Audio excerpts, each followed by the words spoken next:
Hello, I'm Dan McReynolds. I'm Sue McReynolds. And we've been coming to RVCC, I think about 22 years.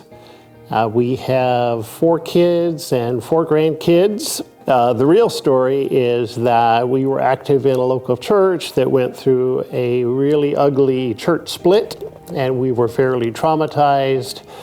We knew several people that had come to RVCC, and so we knew some people here. We tried it and felt like this is where we should be. I think the most defining moment for us was when our son died, and the church really came around us. Sue didn't mention, but this was a suicide. There were dozens and dozens of people from my company that came to the memorial service, and afterward, I had a lot of people that said to me, Dan, I don't belong, I don't have any spiritual part to me, I don't go to church, but we could feel the love and support that you have around you from this local church. And that was often followed with, and I don't have anything like that if I went through the same thing. So it really was a testament to the Lord and to the benefit of being in a community. When we got married in college, and we gave from the first time we got married, and went to church together. And we had no money. We weren't working really. Through all that time, we were giving. And so when we came to Rainier View, it was just a given that we would continue to give. Yes, I wish we had a more spiritual answer than force of a habit started at a very young age, but that's kind of the reality, is force of a habit started at a young age.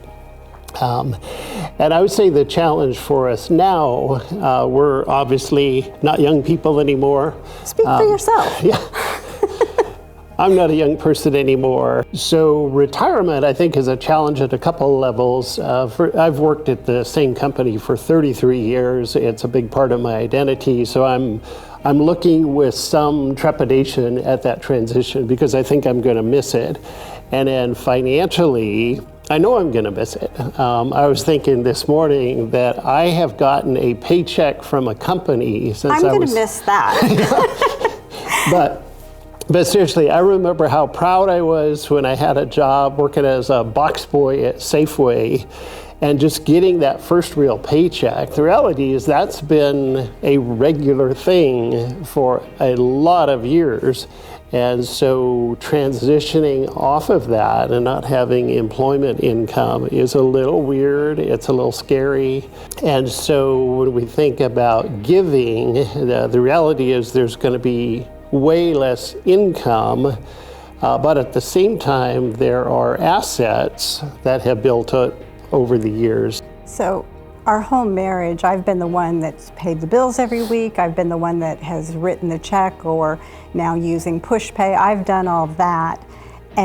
But it's always been, okay, I look at the money coming in, and now this is the money going out.